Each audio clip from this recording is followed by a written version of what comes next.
My name is Ruby Cole. I am 32 years old, and I live in a quiet apartment in the city. The crystal glasses clinked together, a sound that usually meant celebration.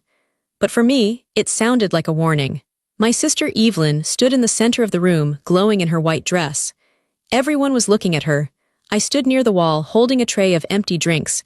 That was my place. The background character. The shadow. Then Evelyn waved me over. The spotlight hit my face and my stomach turned. "And this," Evelyn announced loudly to her wealthy new friends, "is my little sister Ruby. She works at the courthouse. You know, answering phones, filing papers. Just admin stuff." The guests laughed. It was a cruel, dismissive sound. I didn't say a word. I never did. I just forced a tight smile and looked down at my shoes. It was easier to let them think I was nothing than to cause a scene. But one person wasn't laughing. Daniel, Evelyn's fiancé, was staring right at me. He didn't look happy. He looked terrified. His face went completely pale. He stepped forward, ignoring Evelyn. The room went quiet. "Wait," Daniel said, his voice cutting through the silence. You are the judge. But before I tell you how everything flipped, like and subscribe, drop a comment. Where are you watching from? My name is Ruby Cole. I am 32 years old. I have lived in a very small box for most of my life. It was a box built by my mother, painted by my father, and locked tight by my sister Evelyn. The box was labeled Ruby. And inside that box, the rules were simple. I was the quiet one. I was the plain one. I was the one who was steady, reliable, and boring. That was my role. Every family has roles, just like a play or a movie. You have the star, the villain, the comic relief. In my family, Evelyn was the star. From the moment she could walk, she demanded applause. If she drew a picture, it was a masterpiece that had to be framed. If she sang a song, we all had to stop eating dinner and listen. She was bright, loud, and colorful. She sucked all the air out of the room, and my parents were happy to give it to her. Then there was me. I was just Ruby. If Evelyn was the firework, I was the ground she stood on to launch herself. I was necessary, I suppose, but no one looked at the ground. You only looked at the explosion in the sky. When we were children, this dynamic was set in stone. If I got an A on my report card, my mother would smile vaguely and say, "That's nice, honey." Then she would turn immediately to Evelyn. "Evelyn, tell us about your dance recital. Did you get the solo?" I learned very quickly that my achievements didn't matter. They didn't have enough sparkle. They didn't make for good dinner conversation. So I stopped sharing them. I learned to be quiet. I learned to blend into the wallpaper. It was safer that way. If I didn't ask for attention, I couldn't be rejected. This continued into adulthood. The gap between us only got wider. Evelyn went into marketing. It suited her perfectly. It was all about image, flash, and talking loud enough to make people believe you. She was great at it. She made good money, wore expensive clothes, and dated handsome men who looked like they came out of a catalog. I went into law. But I didn't tell them that at first. When I was in college, I told them I was studying justice. My father nodded and went back to his newspaper. He didn't ask what that meant. He assumed I meant I wanted to be a police officer or maybe a social worker. He didn't ask, so I didn't elaborate. When I got into law school, I didn't tell them. I was living at home for the first year to save money. I would study late at night in my bedroom with the door locked and a towel stuffed under the crack so the light wouldn't show. I read thick, heavy books about contracts and torts and constitutional rights. My brain was on fire with ideas. I felt powerful when I read those cases. I felt like the world made sense in a way it never did at the dinner table. In the law, facts mattered. In the law, everyone got a turn to speak. In the law, the truth eventually came out. My family thought I was just reading. My mother would knock on my door and say, "Ruby, stop reading those boring books and come help your sister pick out an outfit for her date." And I would go. I would close my book on civil procedure, walk out of my room, and tell Evelyn that the blue dress looked better than the red one. I played my part.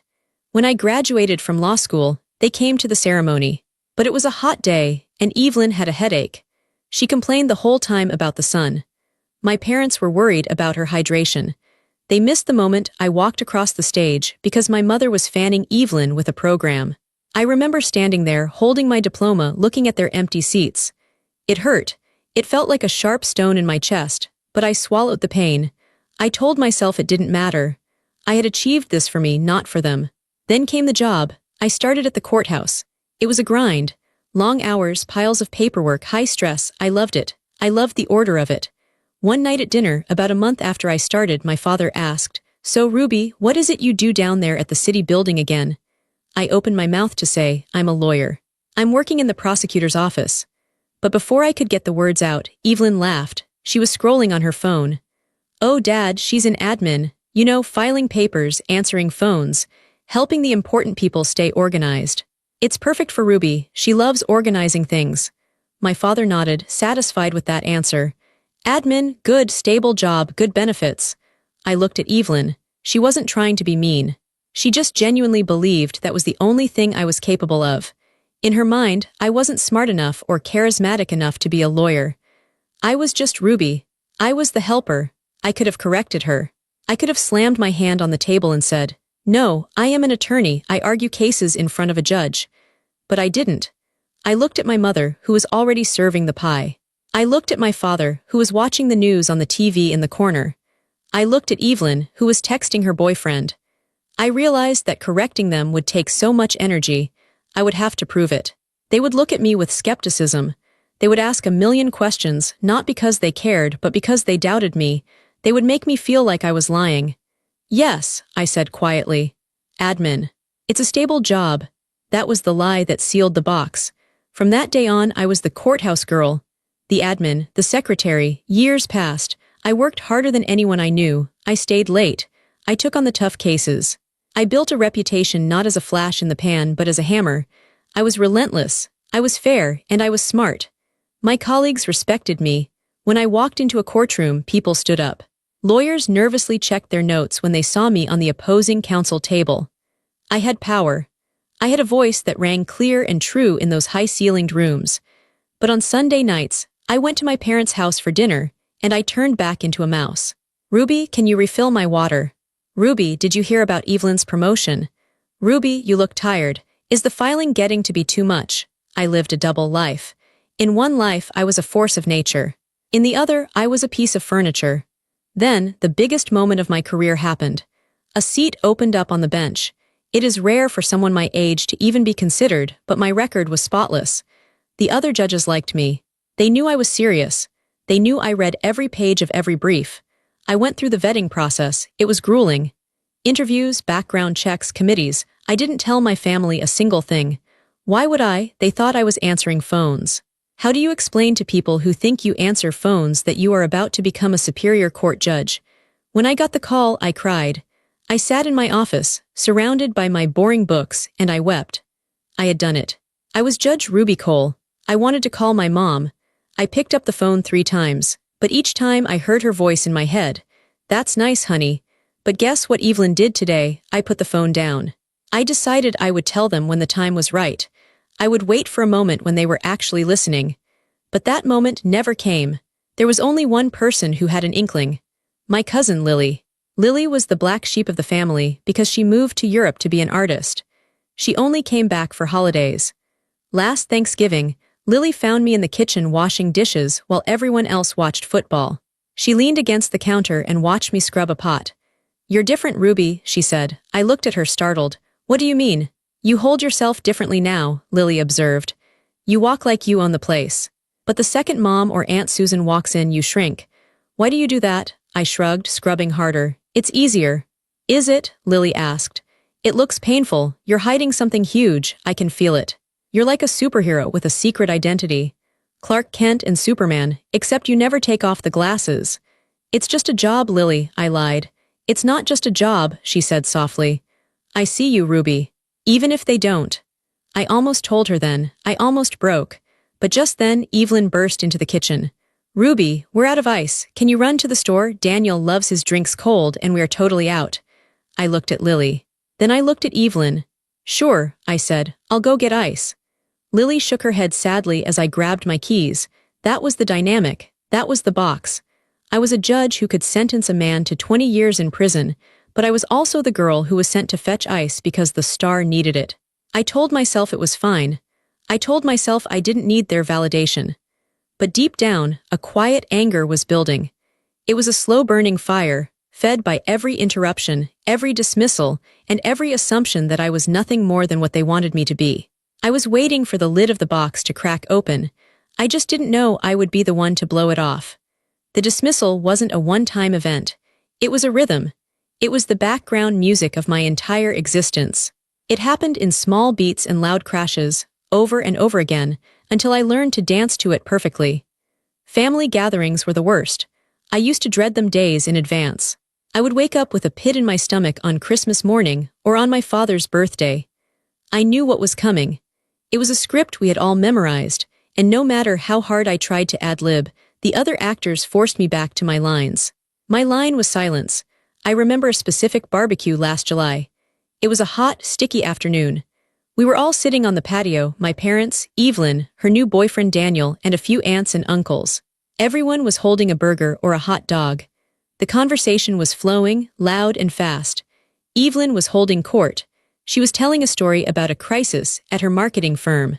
"So the client calls me at midnight," Evelyn said, using her hands to emphasize the drama. "Midnight, and he's screaming that the shade of blue in the logo is too sad. Can you believe that? Too sad." So I had to wake up my entire team, get the graphic designer on Zoom, and we spent 4 hours finding a happier blue. It was a nightmare. I literally saved the account single-handedly. Everyone gasped. "Oh, Evelyn, you work so hard," my Aunt Susan said, shaking her head. "You really have a gift for people," my mother added, beaming. "Most people would have just quit. You have such tenacity." I sat there, eating my potato salad. I wanted to scream. Tenacity. Finding a blue color. Earlier that week, I had presided over a custody hearing that lasted 3 days. It was heartbreaking. I had to decide whether to remove 2 children from their mother's care because of neglect. I had listened to testimony that made my blood run cold. I had to be stoic. I had to weigh the evidence. I had to make a choice that would alter the course of 4 lives forever. When I banged my gavel, my hand didn't shake, but my heart was pounding. It took me hours to calm down afterward. I felt a sudden urge to share. I wanted them to know that I had tenacity too. "I had a tough week too," I said. My voice came out a little quieter than I intended. For a second, no one heard me. Evelyn was still laughing about the blue logo. "I had a tough week too," I said, a little louder this time. The table went quiet. Heads turned toward me. It wasn't an interested silence. It was a polite, impatient pause, like pressing pause on a movie to go to the bathroom. They were just waiting to hit play again. "Oh," my father said. "Did the copier break again, Ruby?" A few people chuckled. "No," I said, feeling the heat rise in my cheeks. "Actually, I had a really difficult case. It was a custody battle. It was very emotional. The mother was—" "Ruby, honey," my mother interrupted. She stood up and reached across the table. "Pass the ketchup, will you? Uncle Bob's burger is dry." I stopped. My mouth was still open. "The ketchup," she repeated, wiggling her fingers. I picked up the bottle and passed it to her. "Thanks," she said. Then she turned immediately back to Evelyn. "So did the client like the new blue?" And just like that, I was erased.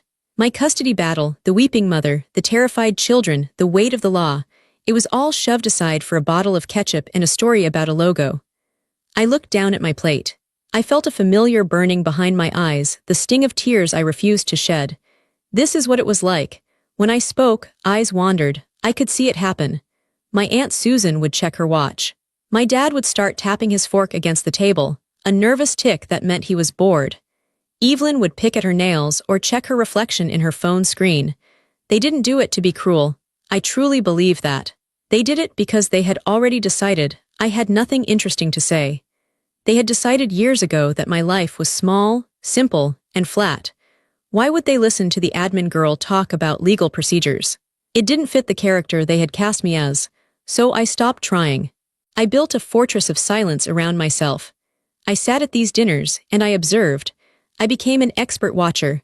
I noticed how my mother always refilled Evelyn's wine glass before her own. I noticed how my father always laughed at Evelyn's jokes, even the ones that weren't funny. I noticed how Evelyn used up all the oxygen, and how everyone else was just happy to breathe in her fumes. Meanwhile, my real life, my shadow career was exploding. I was getting awards. Judge of the Year from the local bar association. I had a plaque on my office wall. I had a heavy oak desk. I had bailiffs who would take a bullet for me. I remember one afternoon leaving the courthouse. I was wearing my black robe, walking down the hallway to my chambers. A young lawyer stopped me. She was shaking. "Your Honor," she said. "I just wanted to say, thank you, the way you handled that ruling. It was inspiring. You're the kind of judge I want to be one day. I smiled at her. Thank you, that means a lot. I felt 10 feet tall. I felt respected. I felt seen. 30 minutes later, I was in my car, driving to my parents' house for a birthday dinner for my dad. I parked the car, took a deep breath, and walked to the front door. As soon as I crossed the threshold, the robe disappeared. The Your Honor disappeared. Ruby, my mom yelled from the kitchen. You're late, the trash is overflowing. Take it out before the guests get here, it smells awful. I didn't argue. I didn't say, I just inspired a young lawyer today. I didn't say, I am a pillar of the justice system. I put my purse down. I walked into the kitchen. I tied up the garbage bag. It was heavy and smelled like old onions. I dragged it out to the curb. I stood there on the street, looking at the nice suburban houses. I looked at my hands. These hands signed warrants. These hands held the fate of criminals, and these hands were currently covered in bin juice. It was jarring. The transition was so sharp it gave me whiplash. I often wondered why I kept going back. Why did I subject myself to this? Why didn't I just stop showing up? I think part of me was hoping they would figure it out. I wanted them to see me without me having to scream it. I wanted my mother to look at me one day and say, "You look tired, but it's a good tired. You look like you've been doing something important." I wanted them to look past the label they had slapped on my forehead, but they never did. They were comfortable. The dynamic worked for them. Evelyn was the star and I was the staff. If I changed, it would mess up the whole system. If I was important, then Evelyn might be less important. If I was powerful, then my father's dismissiveness would look like foolishness. It was easier for them to keep me small. And for a long time, I let them. I facilitated it. I nodded when they explained basic politics to me, even though I knew the Constitution better than they knew their own addresses. I let them explain how loans worked, even though I ruled on bankruptcy cases. I let them treat me like a child, but the pressure was building. You can only compress a person so much before they explode. You can only ignore a judge for so long before she bangs the gavel. I didn't know the explosion was coming at Evelyn's engagement party. I thought it would be just another night of holding drinks and fake smiling. I thought I could survive one more night in the box. I was wrong. Evelyn's engagement party was not just a party, it was a production. It was held at a private estate overlooking the river. The gardens were manicured to within an inch of their life. There were string lights everywhere, thousands of them, glowing like captured fireflies. There were waiters in white tuxedos carrying silver trays. There was a string quartet playing soft, classical versions of pop songs. Everything was white, gold, and pale pink. It was beautiful, it was expensive, it was pure Evelyn. I arrived 20 minutes early. I knew better than to arrive on time. On time meant I was late for my duties. I parked my modest sedan between a Porsche and a vintage Jaguar. I checked my reflection in the rearview mirror. I was wearing a simple navy blue dress. It was elegant, professional, and understated. I had bought it specifically because it wouldn't draw attention. I didn't want to be accused of trying to upstage the bride-to-be. I took a deep breath, put on my family face, a mask of calm, pleasant neutrality, and walked toward the garden entrance. My mother intercepted me before I even reached the patio. She looked frantic. Her hair was sprayed into a helmet of perfection, and she was wearing a gold sequined gown. "Ruby," she hissed, grabbing my arm, her grip was tight. "Thank God you're here, it's a disaster." "What's wrong?" I asked. "The napkins," she said, her eyes wide with panic. The caterer put out the cream napkins, but Evelyn specifically asked for the ivory ones. "The cream clashes with the tablecloths. You have to fix it." "Mom, I don't think anyone will notice the difference between cream and ivory," I said gently. She looked at me like I had just suggested we burn the house down. "Evelyn will notice. Go. Run to the supply tent. Swap them out, now, before people start eating." She pushed me toward the service tent. So within 2 minutes of arriving, I was working. I found the ivory napkins. I went from table to table, swapping them out, clutching a bundle of cloth to my chest. I felt ridiculous. I was a 32-year-old woman. I was a judge. And I was sprinting around a garden fixing a napkin emergency that existed only in my mother's head. The guests started to filter in. These were not just family friends. These were Daniel's people. Daniel, Evelyn's fiancé, came from money. Old money. Serious money. His family owned half the real estate in the city. His friends were lawyers, doctors, politicians, and business tycoons. As I moved through the crowd, collecting empty glasses and straightening chairs, I caught snippets of conversation. They were talking about the market, about landmark legal cases, about city zoning laws. I wanted to join in. I heard a man discussing a recent ruling on property rights, a ruling I had actually written a dissenting opinion on a few months ago. I wanted to stop and say, actually, the precedent for that comes from State v. Miller. But I couldn't. I was holding a stack of dirty napkins. Evelyn appeared at the top of the stairs. She looked stunning. I have to give her that. She knew how to make an entrance. She paused, waiting for everyone to look at her. Then she descended, beaming with Daniel on her arm. She floated through the crowd, accepting compliments, flashing her ring. Eventually, she made her way to the group I was standing near. I tried to fade back, but she spotted me. "Ruby," she called out. She pulled me forward. "Everyone, this is my little sister, Ruby." The group smiled politely. "Ruby is such a help," Evelyn continued. "She's practically running this party behind the scenes. She works in admin, so she's obsessed with details." "Admin?" a woman in pearls asked. "Where do you work, dear?" "The courthouse," Evelyn answered for me. "She keeps the place from falling apart. Files, phones, schedules, you know how it is. Someone has to do the grunt work so the lawyers can be brilliant." She laughed. It was a light, tinkling laugh. The group laughed with her. "Well, it's good to have a job," the woman said condescendingly. "Exactly," Evelyn said. "We're very proud of her. She's so steady." I stood there, my smile frozen on my face. My hands were clasped behind my back so they wouldn't see my fists clenching. "Nice to meet you," I mumbled. "Go check on the bar, will you, Ruby?" Evelyn said, patting my cheek. "I think they're running low on ice." I turned and walked away. I felt the heat rising up my neck. It was humiliating. Not the job, there is absolutely no shame in administrative work. It is vital work. But it was the way she said it. The dismissal, the implication that I was less than, the way she used me as a prop to make herself look more successful by comparison. I went to the bar. I didn't get ice. I just stood there, breathing deeply, counting to 10. 1, 2, 3. "Are you okay?" I turned. It was Daniel. I hadn't spent much time with Daniel. He and Evelyn had a whirlwind romance. I had met him maybe 3 times briefly. He was handsome, quiet, and seemed decent. "I'm fine," I said, straightening up. "Just checking the supplies." Daniel looked at me. He was studying my face. He had a glass of scotch in his hand, but he wasn't drinking it. "You look familiar," he said. He narrowed his eyes. "I know we've met at family dinners, but you look familiar from somewhere else. Have I seen you downtown?" My heart skipped a beat. "I work downtown," I said carefully. "Right. The admin job," he said, but he said it slowly, like he was testing the word. "Evelyn says you handle the filing." "Something like that," I said. He looked at the way I was standing. He looked at my direct gaze. He looked at the lack of fidgeting. "You don't seem like an admin," he said. It wasn't an insult, it was an observation. "People surprise you," I said. "They do," he agreed. Before he could say anything else, Evelyn swept in. "Daniel. There you are, come on, the photographer wants a picture of us by the fountain." She grabbed his hand. She didn't look at me.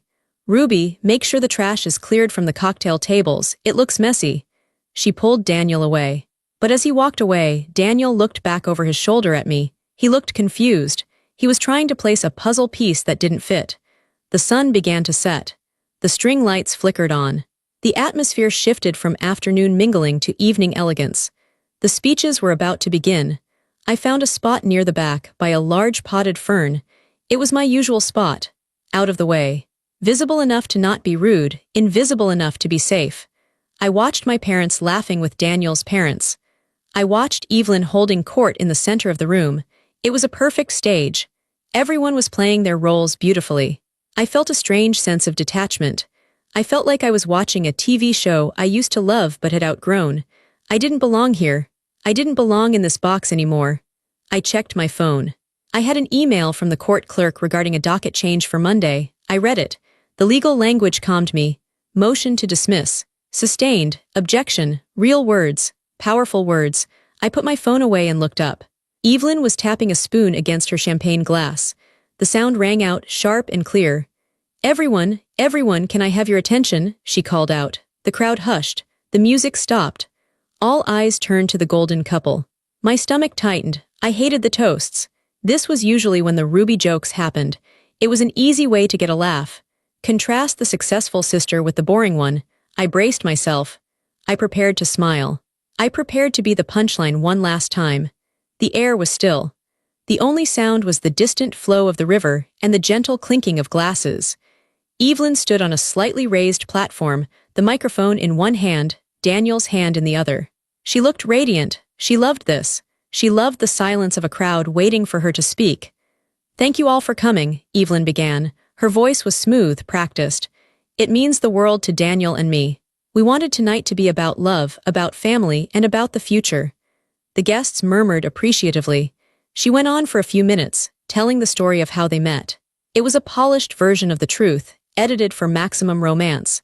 She made herself sound witty and charming. She made Daniel sound like a prince who had been waiting just for her. Then, she pivoted to family. "I have to thank my parents," she said, blowing a kiss to Mom and Dad. "You guys made me who I am. You taught me to dream big. You taught me that I could be anything I wanted to be." My parents beamed. My mom dabbed at her eye with a tissue. And, Evelyn continued, her eyes scanning the crowd until they landed on me by the fern. "I have to thank my little sister, Ruby." "Here it comes," I thought. "Ruby is the rock of the family," Evelyn said. "She's so grounded. You know, while I'm out there chasing big contracts and Daniel is closing deals, Ruby is the one making sure the world keeps turning. Someone has to answer the phones, right?" A ripple of laughter went through the crowd. It wasn't malicious laughter from the guests. They just thought it was a gentle sibling tease. But I knew the edge on it. "I mean seriously," Evelyn laughed, encouraged by the audience. "We were talking the other day, and I was stressing about a venue, and Ruby just looked at me with that blank face she does. She did a mock impression of me, a slack-jawed, dull stare." The crowd laughed harder. "And I thought, wow, it must be nice to have a job where you don't have to think too hard," Evelyn joked. "Some people argue the cases, and some people just stamp the papers." "Right, Ruby?" She pointed at me. "Right, Ruby?" she repeated, expecting me to nod, smile, and play along. I stood there. My hands were folded in front of me. I felt a cold calm wash over me.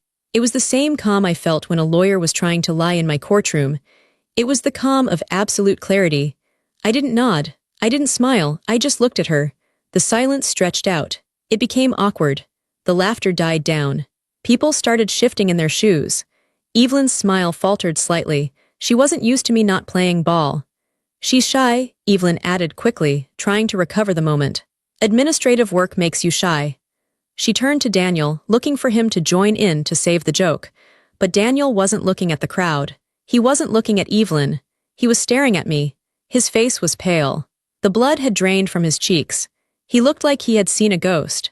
He stepped forward, pulling his hand away from Evelyn's. He took the microphone from her, or maybe he just spoke loud enough that he didn't need it. "Daniel," Evelyn whispered. "What are you doing?" Daniel ignored her. He walked to the edge of the platform. He squinted at me despite the dim light. "Ruby," he said. His voice was serious. It wasn't the voice of a future brother-in-law making a toast. It was the voice of a man asking a question under oath. "Ruby, what exactly do you do at the courthouse?" The question hung in the air. My mother stood up. "Oh, Daniel, don't embarrass her. She's a clerk. She helps with the filings." "No," Daniel said, cutting my mother off. He didn't take his eyes off me. "I don't think that's true." He took another step closer. The guests were confused now. The tension was thick. "I was in court last year," Daniel said. "The zoning case, the big one, City v. Holloway." My heart hammered against my ribs. I knew that case. I had presided over it. It was a contentious land dispute. Daniel had been a witness for the defense. He had testified for 10 minutes. I had been wearing my glasses, my hair pulled back tight, my black robe swallowing my figure. I sat high up on the bench. He had sat low in the witness box. "I testified," Daniel said, his voice shaking slightly. "The judge," she was tough. She was brilliant. She tore the defense apart on a technicality regarding the survey lines. He looked at Evelyn, then back at me. "The judge's name," Daniel said slowly, "was Judge Cole." He looked at me. "Your last name is Cole." "Yes," I said, my voice was steady. "It is. And you work at the courthouse," he said. "Yes." "You don't answer phones," Daniel said. It wasn't a question anymore. It was a realization crashing down on him. "No," I said. "Daniel, what are you talking about?" Evelyn snapped. She looked annoyed. "She's an admin. Stop being weird." Daniel turned to Evelyn. He looked at her like she was a stranger. "Evelyn, your sister isn't a secretary." He turned back to me. The whole party was listening now. You could hear a pin drop in the grass. "You are the judge," Daniel said. "You are Judge Ruby Cole." I looked at my parents. My mother's mouth was open. My father was frowning, his fork suspended halfway to his mouth. I looked at Evelyn. She looked furious, confused, and suddenly very small. I looked at Daniel. Yes, I said. I am. The words rang out. Two simple words. Everything froze. It was as if I had dropped a bomb in the middle of the garden. The small box I had lived in for 30 years didn't just open. It shattered. The silence that followed wasn't the silence of dismissal. It was the silence of shock. And for the first time in my life, I wasn't the one looking down at my shoes. I was the one looking back. The word yes is usually a simple word. It is small. It is common. But in that garden, under the string lights, that one word weighed 1,000 pounds. Yes, I am. The sound of my voice didn't boom. I didn't yell it. I spoke it with the same quiet authority I used when I overruled an objection in my courtroom. It was a flat, factual statement. The reaction was physical. I saw it ripple through the crowd like a wave. First, there was the silence. It was a heavy, suffocating silence. The kind of silence that happens when a glass vase hits the floor but hasn't shattered yet. Everyone was holding their breath. I looked at my mother. Her face was a mask of pure confusion. Her mouth was slightly open, her lipstick bright red against her pale skin. She blinked rapidly, as if she were trying to clear a blurry image. She looked from me to Daniel, then back to me. I could see the gears turning in her mind. She was trying to reconcile the daughter she knew, the one she sent to fetch napkins, the one she interrupted at dinner, with the woman Daniel was describing. The math didn't add up for her. It was like watching a computer crash. My father was different. He lowered his fork slowly to his plate. It made a sharp clink that sounded like a gunshot in the quiet garden. His hand was trembling. He gripped the edge of the table. He looked at me with a mixture of fear and suspicion. My father was a man who prided himself on knowing everything. He liked to be the head of the household, the one with the answers. The idea that his quiet, admin daughter had achieved a position of high power right under his nose, without his help, without his advice, and without his permission shook him to his core. He looked betrayed. Then there was Evelyn. Evelyn didn't look scared. She looked annoyed. She let out a short, sharp laugh. It was a nervous sound, high-pitched and brittle. "Daniel, stop it," she said, swatting his arm playfully. "You've had too much scotch. You're confusing her with someone else. Ruby is, well, she's Ruby." She turned to the crowd, flashing her bright, stage-managed smile. "Sorry, everyone, Daniel is terrible with faces. He probably saw someone who looked like Ruby on the news or something." She tried to pull the microphone back. She tried to restart the script. She wanted to go back to 5 minutes ago, where she was the princess and I was the prop. But Daniel didn't move. He didn't smile back. He pulled his arm away from her grasp. "I'm not confused, Evelyn," Daniel said. His voice was cold. He was looking at me with a mixture of awe and embarrassment. I stood in front of her for 3 hours. I was cross-examined in her court. I know her voice. I know her eyes. He pointed a finger at me. Judge Cole denied the motion to dismiss in the Holloway case. She wrote a 20-page opinion on municipal zoning laws that is currently being cited in 3 other counties. My lawyers are terrified of her." The guests gasped. A murmur went through the crowd. These were wealthy, connected people. They knew what that meant. They knew the power of a superior court judge. A man in a tuxedo near the front, one of Daniel's business partners, stepped forward. He squinted at me. "Wait a minute," the man said. "Judge Cole, Ruby Cole," he turned to his wife. "Honey, isn't that the judge who presided over the merger lawsuit last spring, the one who sanctioned the bank for hiding evidence?" His wife's eyes went wide. She looked at me, really looked at me for the first time. She didn't see the admin girl anymore. She saw the posture. She saw the stillness. She saw the intelligence in my eyes that she had ignored 10 minutes ago. "Oh my God," the woman whispered. "It is." The whispers grew louder. "She's a judge. But Evelyn said she was a secretary." Why would they lie? Does the family not know? The shame shifted. For 30 years, the shame had been mine. It sat on my shoulders like a heavy coat. I was the disappointment. I was the one who didn't measure up. But in that second, the shame lifted off me. It floated across the air and landed squarely on my family. My mother's face went from confused to horrified. She realized what was happening. She realized that she had just spent the last hour treating a superior court judge like a servant. She realized she had sent me to get napkins while bragging about Evelyn's tenacity. She realized that every guest at this party, every important, wealthy person she was trying to impress, was now looking at her with judgment. Evelyn realized it too. Her smile vanished. Her face twisted into something ugly. "Ruby," Evelyn snapped, her voice losing its sweetness. "What is going on? Why are they calling you that? Tell them to stop." She commanded me. It was habit. "Ruby, get the ice. Ruby, fix the dress. Ruby, tell them to stop." I looked at my sister. I saw her clearly. I saw the fear behind her eyes. She wasn't angry because I was a judge. She was angry because I had stepped out of my role. I had broken the contract. I was supposed to be the audience, not the main event. I took a deep breath. The air tasted sweet. "I can't tell them to stop, Evelyn," I said calmly. "Because it's the truth." "You're lying," she hissed, forgetting the microphone was still near her. Her voice boomed over the speakers, shrill and desperate. "You work in the filing office. You told us. You said it was stable. You said it was boring." "I said I worked at the courthouse," I corrected her. "I said I worked in justice. You filled in the rest. You decided I was an admin. You decided I was boring, and I just let you." "Why?" my father barked. He stood up, knocking his chair over. "Why would you hide this? Why would you lie to your own family?" "I didn't hide it," I said. "I just stopped trying to make you listen." I looked around the garden. I saw the faces of the guests. They weren't laughing at me anymore. They were looking at me with respect. Some were even nodding. Daniel looked at me. "Judge Cole," he said softly. "I apologize. I had no idea when Evelyn introduced you. I just assumed." He trailed off. He looked at Evelyn with disgust. "You mocked her," he said to his fiancé. "You stood there and mocked a woman who has more power in the city than all of us combined." Evelyn went pale. "I didn't.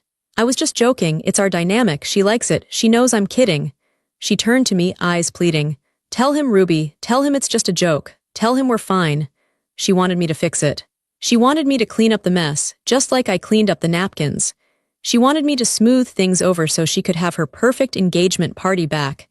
I looked at her. I loved her, in a complicated, painful way. She was my sister, but I couldn't fix this. The truth is a permanent thing. Once it is out, you cannot put it back in the box. I shook my head slowly. "I'm not the admin, Evelyn," I said, "and I'm not the joke. Not anymore." The structure of my family was like a house built on a fault line. It looked solid from the outside, but deep down, it relied on a fragile balance. I was the bedrock that stayed still so Evelyn could build her towers. When I spoke those words, "Not anymore," the earth moved. The house collapsed. Evelyn stared at me. Her face flushed a deep, blotchy red. She wasn't used to being told no. She wasn't used to being contradicted, especially not by me. In her world, she was the sun, and I was a distant, cold planet. "You are selfish," Evelyn spat out. The guests flinched. The word hung in the air, ugly and sharp. "Selfish?" I asked. I didn't raise my voice. I didn't need to. The calmness was my armor. "Yes, selfish," Evelyn shouted. She gestured wildly at the party, at the flowers, at the stunned guests. "This is my night. This is my engagement. And you just had to make it about you. You just had to come here with your secret little victory and throw it in my face." "I didn't say anything, Evelyn," I pointed out. Daniel asked. "You were the one who brought me up here. You were the one who made the joke about me answering phones. You handed me the microphone." "You let me look stupid," she screamed. Tears were starting to well up in her eyes, angry tears. "You let me stand here and brag about myself while you were secretly laughing at me. You set me up." "I wasn't laughing at you," I said gently. "I was just standing there, being Ruby. The Ruby you created." Daniel stepped between us. He turned his back on Evelyn, effectively cutting her off from the crowd. He looked at her parents. "Did you know?" Daniel asked my father. "Did you know she was a judge?" My father looked trapped. He loosened his tie, his neck sweating. We knew she worked at the courthouse. We didn't know the specifics." "The specifics?" Daniel repeated, incredulous. "Being a judge isn't a specific detail, Robert. It's a career. It's a life. How do you not know your daughter is a judge?" "She never talks," my mother wailed, playing the victim. She slumped into her chair, fanning herself with a napkin. "She comes to dinner and she sits there like a mute. She never tells us anything. How were we supposed to know? She deceived us." "She deceived you," Daniel's voice rose. "I've been to your house for dinner every Sunday for 6 months. I've watched how you treat her. You interrupt her. You talk over her. You send her to the kitchen to fetch salt while you praise Evelyn for picking a color of blue." Daniel looked around the party, addressing his own family and friends. "We all laughed," he said, his voice heavy with guilt. "Evelyn made a joke and we all laughed. We laughed at a woman because we thought she was small. We thought she was just an admin." He looked at me. "I'm sorry, Ruby. I laughed too in the past. I didn't ask either." It's okay, Daniel, I said. It's not okay, he insisted. You deserve better. Evelyn gasped. She grabbed Daniel's arm. Daniel, whose side are you on? She's ruining our party. Daniel pulled his arm away again. This time the gesture was final. He looked at Evelyn, and the adoration that was usually in his eyes was gone. It was replaced by a cold clarity.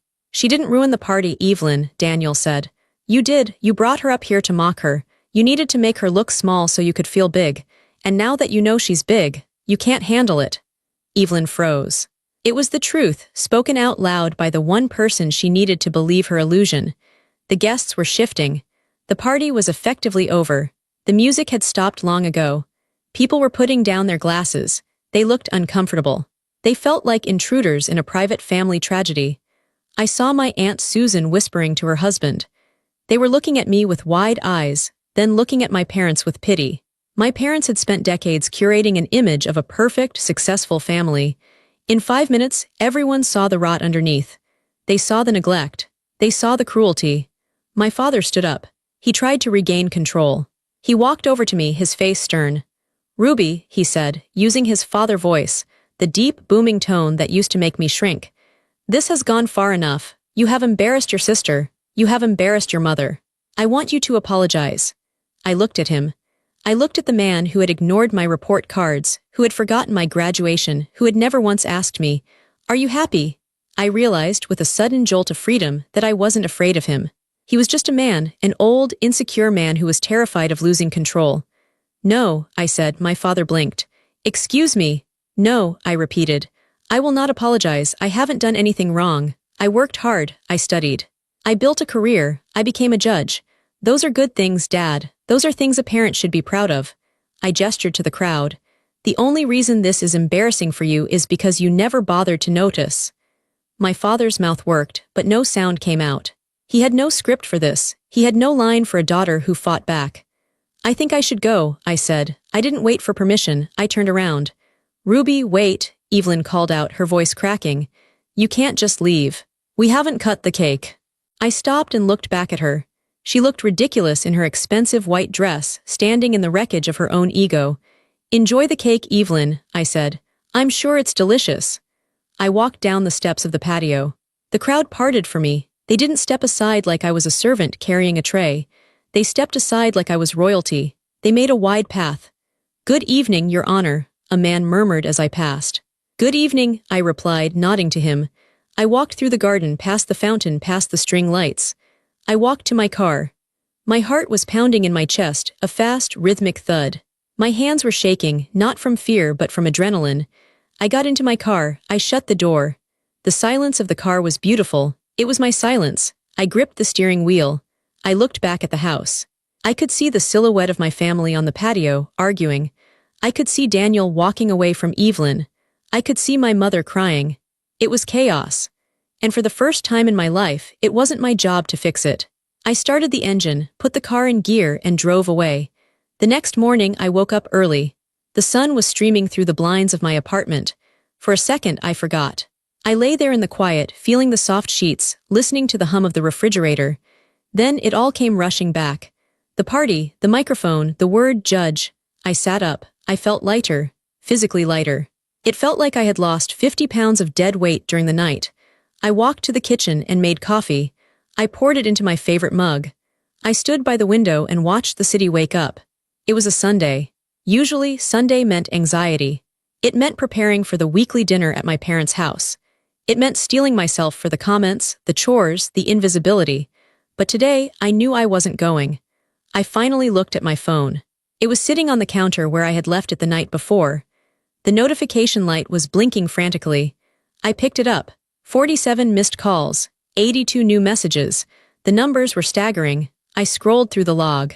Mom 12 calls, Dad 8 calls, Evelyn 20 calls, Aunt Susan, Uncle Bob, Cousin Lily. I opened the messages.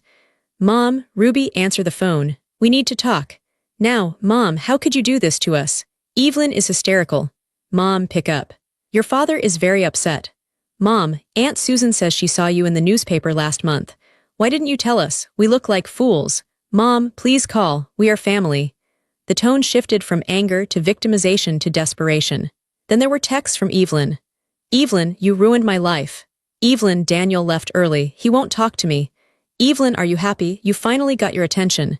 Evelyn, I'm sorry, okay? I'm sorry. Just call Daniel and tell him it was a misunderstanding. She still didn't get it. She thought it was a trick. She thought I could fix the fact that I was a judge. Then there were texts from relatives I hadn't heard from in years. Uncle Bob. Ruby heard the news. A judge. Wow, we are so proud. We should catch up soon. Cousin Mike. Hey cuz, crazy news. Congrats. By the way, I have a parking ticket. Think you can help? LOL. I deleted Cousin Mike's text without replying. I listened to one voicemail from my father. Ruby, it's Dad. Look, we were surprised last night. It was a shock. You have to understand you've always been quiet. We didn't know you had this in you. Call us back. We want to celebrate. Yes, we want to throw a dinner for you. A judge in the family. It's a big deal. Call me. I laughed out loud. A dry, humorless laugh. Now they wanted to celebrate. Now that I was a trophy. Now that I was something they could brag about at the country club. My daughter, the judge, they didn't care about the work. They didn't care about the justice. They cared about the status. They wanted to steal my light just like they stole everything else. I didn't reply to anyone. I put the phone on Do Not Disturb. Around noon, there was a knock at my door. My stomach tightened. I thought it might be my mother coming to drag me back into the fold. I walked to the peephole. It was Daniel. He looked terrible. He was wearing the same clothes from the night before, rumpled and unbuttoned. He looked tired. I opened the door. Hi, he said. Hi, I said. He stood in the hallway looking awkward. Can I come in just for a minute? I stepped back and let him in. He walked into my living room. He looked around. My apartment was simple. Bookshelves filled with legal texts, novels, and history books. A comfortable gray couch. No gold statues. No white furniture, just a real, lived-in space. It's nice, he said. It's quiet. I like quiet, I said. He turned to me. I wanted to apologize again for everything, for not knowing. You didn't have to come here, Daniel, I said. I did, he said. I ended it. I looked at him, surprised. You ended the engagement, he nodded. He rubbed his face with his hands. I sat there last night watching her, watching how she treated you, watching how she treated her parents, and I realized, I don't know her. I fell in love with a performance. I fell in love with the star. But the person underneath, she's cruel, Ruby. She's deeply insecure and she covers it up by hurting people. He looked at me intently, and I realized I was part of it. I sat at that table and let it happen, because it was easy, because I wanted to be part of the perfect family. But last night, when you stood up, I saw what real strength looks like, and it made Evelyn look hollow. She's my sister, I said, instinctively defending her. She's not a monster, she's been taught that she has to be the best to be loved. Maybe, Daniel said. But I can't marry a woman who treats her sister like a servant. I can't unsee it. He let out a long breath. Anyway, I just wanted to tell you, you are remarkable, Judge Cole, I hope. I hope your family figures that out. Thank you, Daniel, I said. He left. I closed the door and leaned against it. My family was falling apart. The wedding was off. My parents were in a panic. Evelyn was devastated. And for the first time in my life, I didn't feel guilty. I didn't feel like I had to fix it. I realized that this wasn't my fault. This was the inevitable result of the truth coming to light. You cannot build a foundation on lies and expect it to hold when the wind blows. I was the wind, and I was done being still. 3 days later, Evelyn came. She didn't call first. She just showed up. I opened the door and almost didn't recognize her. She wasn't wearing makeup. Her hair was pulled back in a messy bun. She was wearing sweatpants and a baggy t-shirt. I had never, in 32 years, seen my sister look like this. She looked normal, she looked human. She stood in the hallway clutching her purse. She looked smaller than usual. Can I come in? She asked. Her voice was small, raspy. She had been crying. I stepped aside. She walked in. She didn't look at the apartment. She walked straight to the couch and sat down, curling her legs under her. I went to the kitchen and got her a glass of water. I sat down in the armchair opposite her. We sat in silence for a long time. The clock on the wall ticked. Tick, tick, tick. Daniel is gone, she said finally. She stared at the floor. He packed his things. He moved out. I'm sorry, I said, and I meant it. I knew she loved him in her own way. He said, she swallowed hard. He said he didn't respect me. He said I was a bully. She looked up at me. Her eyes were red and swollen. Am I a bully, Ruby? It was the first honest question she had ever asked me. I looked at her. I could have lied. I could have smoothed it over. I could have said, no, you're just spirited, you're just dramatic. but I respected her too much to lie to her now. Yes, I said softly. Sometimes, you are. She flinched.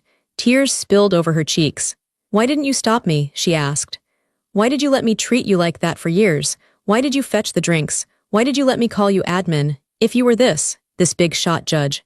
Why did you let me make you look small? Because it was easier, I admitted. And because I thought it made you happy, I thought if I was small, you could be big. And if you were big, Mom and Dad would be happy. I was trying to keep the peace, Evelyn. You weren't keeping the peace, she whispered. You were letting me become a monster. She wiped her face with her sleeve. I was always so jealous of you. I stared at her. Jealous of me. You're the star, Evelyn. You're the one everyone looks at. That's why, she said. I have to make them look, I have to perform, I have to be perfect. Every single day, it's exhausting, but you, she gestured to me. You were always just steady. You didn't need the applause. You could sit in a corner and read a book and be perfectly content. You didn't need them to tell you who you were. I hated that. I wanted to shake you. I wanted to make you feel as insecure as I felt. She looked at me with raw honesty.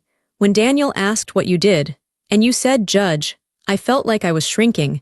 I felt like I was disappearing, because if you are successful, and you didn't need Mom and Dad's help, and you didn't need to shout about it, then what does that make me? I'm just a loud girl in a pretty dress. You're not just that, I said. You're smart, Evelyn, you're talented. You built a business. But I did it for them, she said, pointing vaguely in the direction of our parents' house. I did it for the applause, you did it for yourself, that's the difference. That's why Daniel left. He saw that you were real and I was just a reflection. She put her head in her hands and sobbed. I moved from the chair to the couch. I sat next to her. I put my arm around her shoulders. She leaned into me. She cried like a little girl. I held her. I was the big sister in that moment, even though I was younger. I wasn't competing with you, I said into her hair.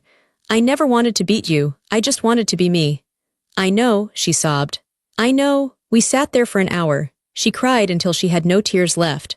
When she finally sat up, she looked exhausted but calmer. The frantic energy was gone. The Evelyn performance was gone. I don't know what to do, she said.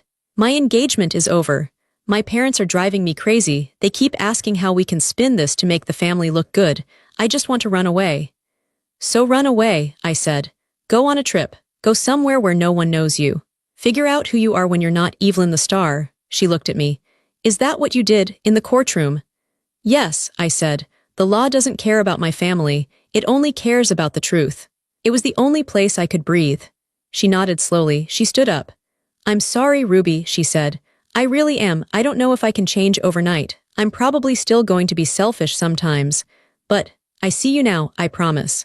I see you.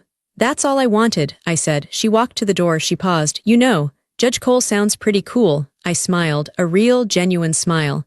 It is pretty cool, she left. It wasn't a fairy tale ending. We didn't braid each other's hair. Daniel didn't come back. My parents were still confused and shallow, but something had shifted. The dynamic was broken, and in the cracks, something real was starting to grow. I am still a judge. I still wear the black robe.